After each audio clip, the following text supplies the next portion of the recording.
할렐루야. 오늘도 우리 주님 찬양하고 영광 돌립니다. 네, 내일이 크리스마스입니다. 메리 크리스마스. 네, 메리 크리스마스는 즐거운 크리스마스란 즐거운 성탄절이라 그런 말입니다. 여러분 즐거운 날이 되시기를 축원합니다. 오늘 읽은 말씀 스가랴서 10장 1절 봄비 때에 구하라 그런 말씀입니다. 그 비는 대체로 보면 내리는 때가 있죠. 우리나라 같은 경우는 6월 말에서 7월 장마 기간이 있잖아요. 그때에 1년에 내릴 비의 한 70%가 그때에 다 내린다고 그러죠. 우기 때, 장마 때. 동남아 같은 데는 지금이 우기 때일 거예요. 우기가 있고 건기가 있는데 건기 때는 계속 비가 안 오다가 우기 때가 되면 뭐 하루 걸러 한 번씩 비가 오고 막 그런다고 그러죠. 비가 오는 것도 때가 있다 그렇습니다. 이슬이 내리는 것도 때가 있고 밤중에 내리죠. 이슬 서리도 밤중에 내립니다. 대낮에 내리는 게 아니라 모든 것은 그냥 내리는 것 같지만 가만히 그 자연의 이치를 보면 다 그 때가 있단 말이죠. 신명기서 그 11장 14절에 보면은 그 아주 그 귀한 말씀이 있습니다.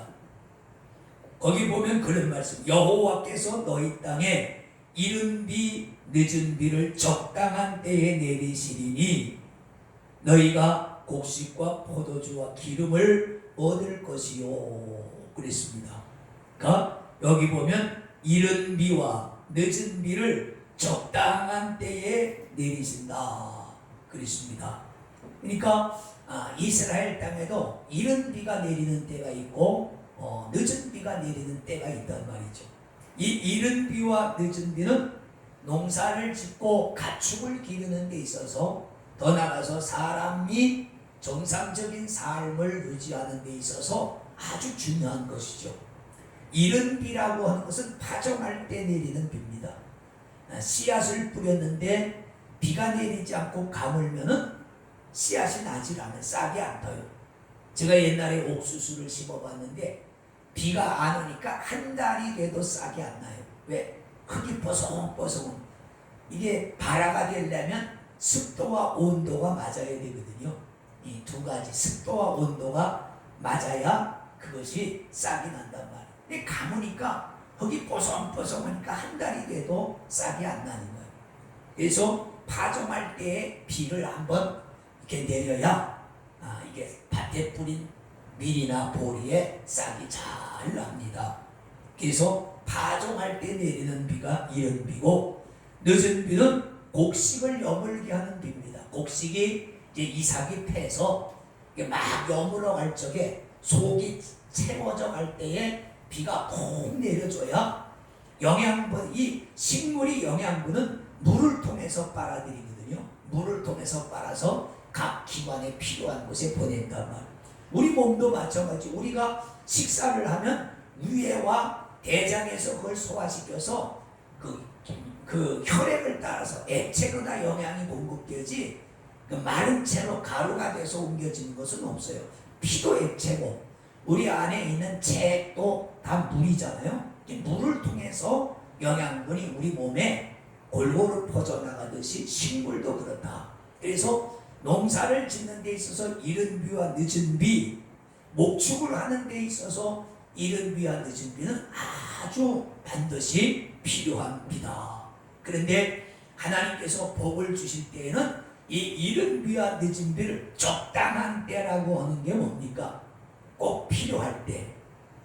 싹이 난 다음에 비가 오는 건 소용은 없지 않지는 않지만 좀 늦지요. 그죠? 씨를 뿌리기 전에, 파종하기 전에 오면 안 된다. 파종한 다음에 파종할 때 와야 돼. 곡식이 여물어 갈 때 와야 된다. 지금같이 곡식이 다 수장한 다음에 오는 것은 별 의미가 없는 거예요. 그래서 하나님이 적당한 때에 꼭 필요할 때에 비를 내려주시는 것이 그것도 복이다 라는 말씀입니다.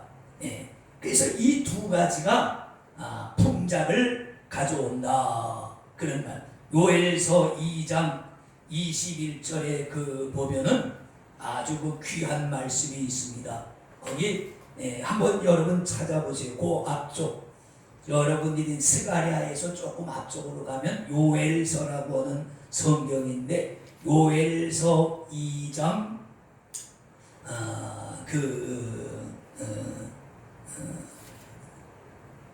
23절 한번 보겠습니다. 요엘서 2장 23절 제가 읽습니다. 시온의 자녀들아 너희는 너희 하나님 여호와로 인하여 기뻐하며 즐거워할지어다. 그가 너희를 위하여 비를 내리시되 이른 비를 너희에게 적당하게 주시리니 이른 비와 늦은 비가 전과 같을 것이라. 마당에는 밀이 가득하고 독에는 새 포도주와 기름이 넘치리라.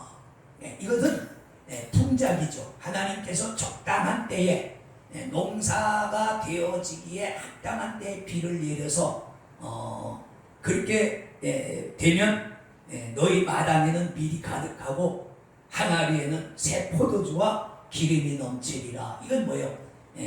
풍작이잖아요. 먹을 양식이 넉넉하다. 그렇죠. 근데 이걸로 끝나지 않고 요엘서 3장이 왜 중요하냐면 이렇게 하나님께서 이 환경, 육체에도 복을 주시고 그 밑에 쭉 내려가면 28절에 육의 양식으로 끝나는 것이 아니라 28절 그 후에 내가 내 신을 만민에게 부어주리니 너희 자녀들이 장래일을 말할 것이며 너희 늙은이는 꿈을 꾸며 너희 젊은이는 이상을 볼 것이며 그때 내가 또 내 신으로 남종과 여종에게 부어줄 것이며 이렇게 말씀합니다. 이게 연관성이 있는 거예요. 하나님께서 환경에 복을 주시고 우리가 이 일반적인 삶을 살아가는 데만 복을 주시는 것이 아니라 영적으로도 복을 주셔야 된다. 그러니까 이른 비와 늦은 비는 곡식과 가축에게 필요한 것이고 마지막 때 하나님께서 부어주시는 성령의 단비는 인생들에게 필요한 것이다. 하나님을 경외하는 백성들에게, 영적인 백성들에게 필요한 것이다 하는 그런 말씀입니다. 그래서 이게 연관되어지는 거예요. 어떤 사람들은 그 비를 말하는 것이 그래요. 비를 말하는 것이지만 하나님께서는 환경의 비, 이 자연적인 비를 말씀하시면서 주여 내가 너희에게 남종과 여종에게 물 붓듯이 하나님의 신을 부어줄 것이다. 그렇습니다. 그래야 성도도 곡식처럼 여물어가고 속이 차고 알곡 성도가 되는 것입니다. 이른 비의 성령은 뭐예요? 오순절날 마가의 다락방에 내려왔던 그 성령의 역사가 이른 비의 역사예요. 그때서부터 예수 복음이 땅끝까지 증거되기 시작했단 말. 2000년이 지난 지금 이 시대에는 늦은 비의 성령을 우리가 받아야 우리가 영적으로 여물어져 간단 말. 그동안은 성장하고 성숙했어요. 그래서 허구대는 멀쩡해요. 겉모습은 성도 같고 교회 같아요. 그런데 속이 빈 사람들이 많단 말이에요. 속이 빈 교회들이 많단 말이에요. 이걸 성령의 단비가 내려서 그걸 여물게 해야 된단 말이에요. 그래서 성경에 보면 알곡 성도, 축종이 성도가 나오고 주님께서 계시록에 보면 마지막 때 이 한낫을 들고 오셔서 타작을 하고 알곡은 모아 창고에 들이고 축종이는 꺼지지 않는 불로 살라버리신다. 이렇게 말씀하고 있는 것입니다. 봄비 때에 비를 구하라. 그렇습니다. 지금은 겨울이죠. 무슨 봄이냐? 이건 봄과 겨울을 때를 말하는 게 아니라 때. 하나님께서 비를 내리실 때, 그래가 비가 필요할 때에 비를 구하라. 여러분, 우리는 성령의 은혜가 필요합니다. 그래서 성령의 단비를 구해야 돼요. 이스라엘 백성들이 감을 때에 번개와 비를 주시는 하나님 앞에 피를 구했던 것처럼 이 시대의 목마른 영혼들이 하나님 앞에 구해야 될 것은 뭐예요? 성령의 단비예요. 요엘서 2장에 하나님이 약속하셨잖아요.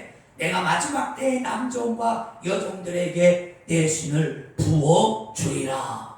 그래서 어린아이도 예언을 하고 환상을 보고, 노인들도 꿈을 꾸고 환상을 보고 방언을 말하고 성령의 역사가 나타날 것이다. 마태복음 7장 7절 우리 교회의 표어잖아요. 구하라, 찾으라, 두드리라. 예수님께서 하신 말씀이에요. 우리는 항상 구해야 됩니다. 영적으로 필요한 것들, 또 우리가 살아가면서 필요한 것들도 주님은 주기도에서 그랬죠. 날마다 우리에게 일용할 양식을 주옵소서. 그렇습니다. 날마다 우리에게 일용할 양식 아주 중요합니다. 여러분, 집에 양식이 가득해야 마음이 평안한 거예요. 양식이 가득해야 나가도 평안하고 들어와도 평안하고 예배를 드려도 평안한 거예요. 오늘 진짜 때거리가 없으면 여러분 예배를 드리면서 그 마음이 얼마나 불안하겠어요. 내일 아침엔 뭘 해서 먹나. 지금 우리는 정말 음식이 넘쳐나는 시대에 살고 있잖아요. 요즘 사람들은 배가 고파서 고민이 아니라 살이 너무 쪄서 다이어트 하는 것이 사람들의 숙제고 그것이 문제예요. 요즘 그 TV에 보니까 아국의 탤런트 개그맨 다이어트 주사 때문에 막 이렇게 이슈가 되고 그렇잖아요. 그게 뭐예요? 못 먹어서 그런 게 아니란 말. 너무 먹어서, 너무 잘 먹어서 사람들이 늘어나는 체중을 감당할 수가 없어. 아름다워져야 되겠는데 체중이 늘어나니까 안 된단 말. 그러니까 그냥 비합법적인 비정상적인 방법으로 그런 것들을 하다가 이렇게 이슈가 되기도 하고 그랬단 말. 지금은 참 우리나라는 복 있는 그런 나라입니다. 하나님 앞에 감사해야 되죠. 먹을 것이 넘쳐나는 나라. 음식 쓰레기가 하루에 수백 톤이나 버려지는 나라가 우리나라입니다. 그러니까 우리가 이런 것들 좀 개선해 나가야 되는 것입니다. 하나님이 우리에게 주신 양식은 헛되이 버리면 안 돼요. 그것은 다 거기에 걸맞게 쓰여져야 돼요. 돈이 없어서가 아니라 재활용할 수 있는 것은 재활용하고 한 번 더 쓸 수 있는 것은 한 번 더 쓰고, 사람도 마찬가지고 물건도 마찬가지. 거기에 쓰이게 합당하게 태어났으니까 그 쓰임 받게끔 해야 된단 말. 쓰지 않고 함부로 낭비하는 것은 하나님 앞에 죄악이고 합당치 않은 것입니다. 구하라, 찾으라, 두드리라고 하셨습니다. 예레미야서 33장 3절에 보면 하나님이 예레미야에게 너는 내게 부르짖으라. 그러면 내가 내게 응답하겠고 네가 알지 못하는 크고 비밀한 것, 선지자 예레미야도 미처 알지 못하는 크고 비밀한 것을 너에게 보이리라. 아멘입니다. 그렇습니다. 거기서 주님은 예레미야에게 그냥 기도해라가 아닙니다. 그냥 기도해라가 아니에요. 너는 내게 부르짖으라. 부르짖으란 말이 소리쳐서 간절하게 구하라는 말이죠. 그러면 하나님께서 비밀한 것을 보여주시겠다. 여러분, 선지자 선견자가 뭡니까? 선지자는 먼저 안다는 사람 아니에요. 일반 사람들이 모르는 것을 시대를 뛰어넘어서 먼저 알아. 그러니까 오늘 그 스가랴 선지자는 예수님께서 이미 700년 후에 은 30에 팔릴 것도 이미 예언을 했잖아요. 베들레헴에서 태어날 것도 예언했잖아요. 이게 선지자야. 예수님이 태어나기 수백 년 전에 베들레헴에서 태어나고 그분이 노예 한 사람 값인 은 30에 팔릴 것을 이미 예언을 해놨단 말. 이사야 선지자는 이사야 53장에 그 메시아가 와서 사람들에게 조롱을 받고 사람에게 인정받지 못하고 어떻게 고난받을 것을 그는 이미 다 보고, 그래서 선견자야. 먼저 본다. 선견자라는 말은 먼저 본다. 시대를 뛰어넘어서 먼저 보고 시대를 뛰어넘어서 먼저 아는 거예요. 그래서 선지자나 선견자들은 미쳤다는 소리를 듣는 거예요. 예수님도 미쳤다, 귀신 들렸다는 소리를 들었고, 예레미야도 그랬고, 사도 바울도 바울아 네가 미쳤도다 라는 말을 들었단 말이에요. 네. 왜 그래요? 시대를 뛰어넘는 소리를 하니까 그 당시 사람들이 도대체 그걸 이해할 수가 없는 거예요. 주님이 니고데모에게 그랬잖아요. 내가 지금 땅의 일을 말해도 너희가 알지 못하는데 저 하늘에서 내가 보고 온 말을 말하면 너희가 믿을 수 있겠느냐? 못 믿죠. 네. 그러니까 사람들이 자기의 이 땅의 생각, 땅의 지식, 땅의 지혜를 가지고 하늘의 그 비밀인 성경을 이해하려고 하니까 어렵죠. 성령의 도우심을 받아야 성경은 깨달을 수가 있는 거예요. 예. 믿는 마음을 가지고 성경을 읽어야 성경이 알아지는 거란 말이에요. 불신하는 마음, 예. 소설을 대하듯이 무슨 역사책을 대하듯이 그런 생각 가지고 읽으면 그냥 이는 글씨로 보일 뿐이다 라는 그런 말씀이 되는 것입니다. 그래서 여호와께 비를 내리는 하나님, 성경은 말합니다. 번개를 누가 내시느냐? 하나님이 내신다. 비를 누가 내리시냐? 하나님이 내리신다. 그런 말씀이죠. 예, 그렇습니다. 자연, 요즘은 우리가 다 자연이라고 그래요. 자연이 그렇게. 근데 그것이 자연이 자연적으로 되는 것이 아니에요. 주님이 다 그렇게 되게끔 다 만들어, 지구의 시계를 만들어 놓으신 거예요. 보세요. 지구의 시계처럼 정확한 시계가 어디 있습니까? 뭐 2, 3 기온이 오든지 때가 되면 봄이 오고 때가 되면 여름이 오고 계속 더울 것 같은데 어느 날 가을이 오고 계속 가을이 길어질 것 같은데 어느 날 눈이 오고 그렇죠? 추워서 다 상처처럼 말라 죽어서 전혀 다시 새로워질 것 같지 않은데 찬바람이 불어도 봄이 되면요 양지 쪽에서 싹이 나요. 그 꽃이 피잖아요. 그 보면 하나님의 시계는 정확한 거예요. 하나님이 다 돌아가게끔 만들어 놓으신 거란 말이에요. 네, 그랬습니다. 무리에게 소낙비를 내려서 오늘 말씀이죠. 무리에게 소낙비를 내려서 밭의 채소를 각 사람에게 주시리라. 자, 여기서 중요한 것은 각 사람에게 주신다. 늘 말하면 신앙은 각각입니다. 신앙은 1대1입니다. 아버지가 잘 믿는다고 해서 자식이 뭐 동달아 구원받는 것은 없습니다. 부부가 잘 믿는다고 해서 남편 덕에 구원받거나 아내 덕에 구원받는 것은 없습니다. 물론 복음은 전해 들을 수 있죠. 기도는 우리가 받을 수 있지만 그러나 각각입니다. 하나님 앞에 독립된 객체로서 각각 자기 입으로 예수를 주로 시인하고 고백해야 구원받습니다. 복을 받는 것도 마찬가지예요. 물론 부모가 많이 복을 받은 자식에게도 내려가지만 반드시 그런 것만은 아닙니다. 아버지 때는 잘 살다가 자식 때에 망하는 그런 경우가 얼마나 많습니까? 부모 때는 뼈 빠지게 가난하다가 자식 때에 잘 되는 경우가 많거든요. 예, 복 받는 것도 각각입니다. 부모의 복이 다르고 자녀의 복이 다르고 남편의 복이 다르고 아내의 복이 다르다. 각 사람에게 그렇습니다. 구원도 각각이고 은혜도 각각이고. 그러니까 보세요. 부부가 예수 믿어도 남편이 성령 받아도 아내는 못 받는 경우가 있고 아내는 성령 받는데 남편이 성령 못 받는 경우도 있고 그렇잖아요. 부부라고 해서 부부 일심동체라고 해서 똑같은 날에 성령 받는 게 아니라니까요. 예. 같으면서도 다르고 다르면서도 같은 게 부부예요. 예. 그렇다고 남이냐? 아니에요. 한 몸이면서도 그런데 또 달라요. 다르면서도 또 같아요. 이 참 그런 게 어딨냐? 그런 게 있어요. 부부란 그런 거예요. 하나님도 삼위일체라고 그러지만 하나님은 셋이면서 하나고 하나이면서 셋이에요. 성부, 성자, 성령 셋이잖아요. 그럼 하나님이 세 분이냐? 아니요. 성경에 분명히 하나님은 한 분이라고 그랬어요. 그러니까 하나님은 하나이면서 셋이고 셋이면서 하나이고 이런 이론이 세상에는 없어요. 네.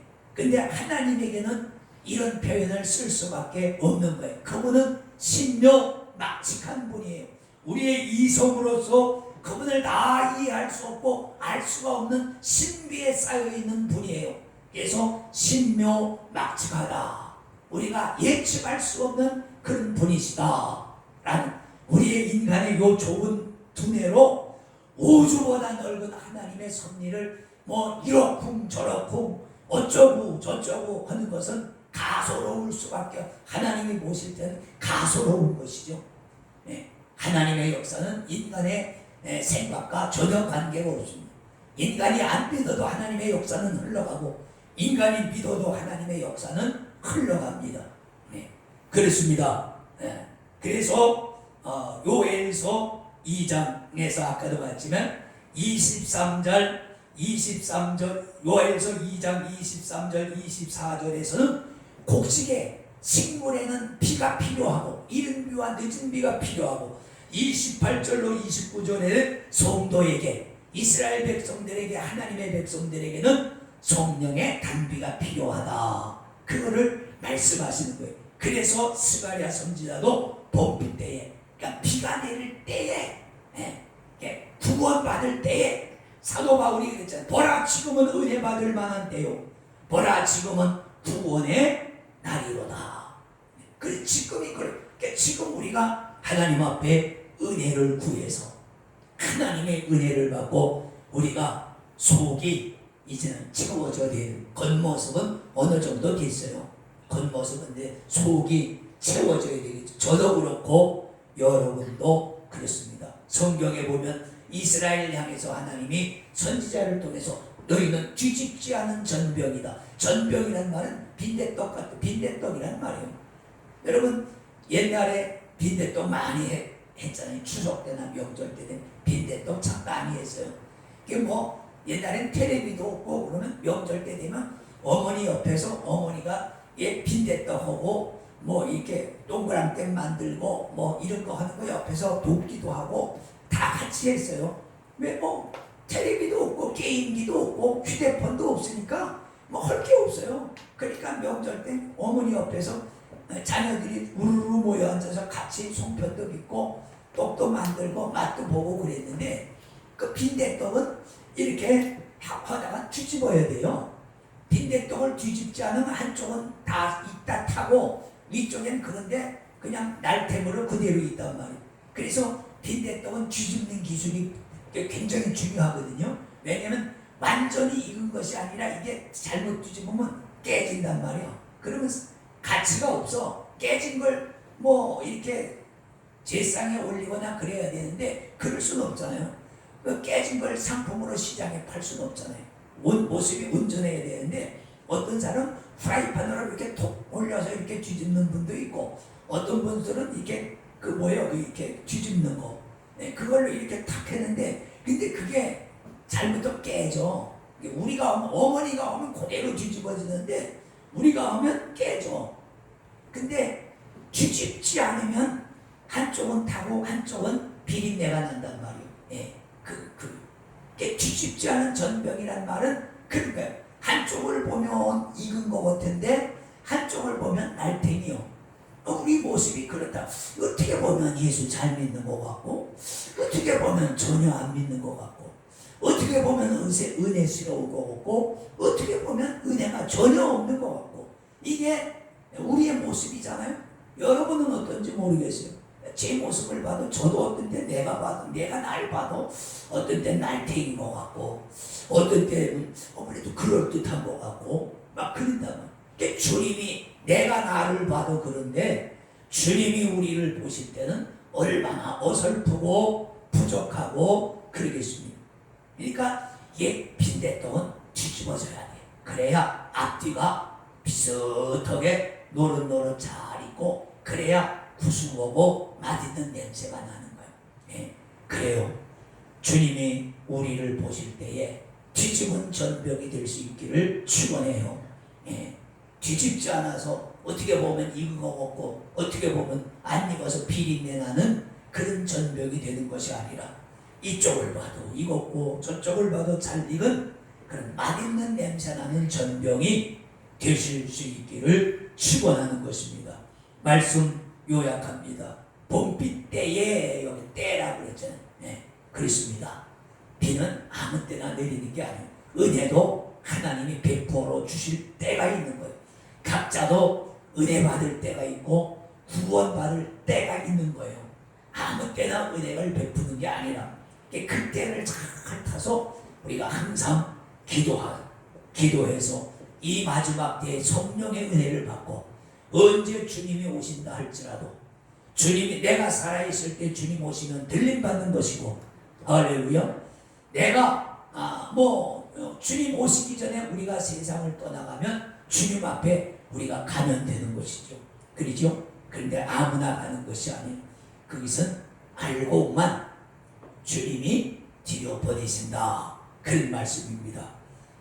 여러분, 이때에 하나님의 성령의 단비를 받으소서 알곡 성도 되시기를 주의 이름으로 축원합니다. 아멘. 기도합니다. 아버지 감사합니다. 영광 받아 주시옵소서. 봄비 때에 여호와 곧 번개를 나는 여호와께 비를 부하라 하셨습니다. 우리가 이 마지막 때에 아버지께 성령의 단비, 이른 비와 늦은 비를 구해서 알곡 성도 되는 은혜가 있게 하여 주시옵소서. 우리의 부족함을 아버지가 아십니다. 공급하시고 채워 주시옵소서. 예수님의 이름으로 축복하고 기도를 드리옵나이다. 아멘.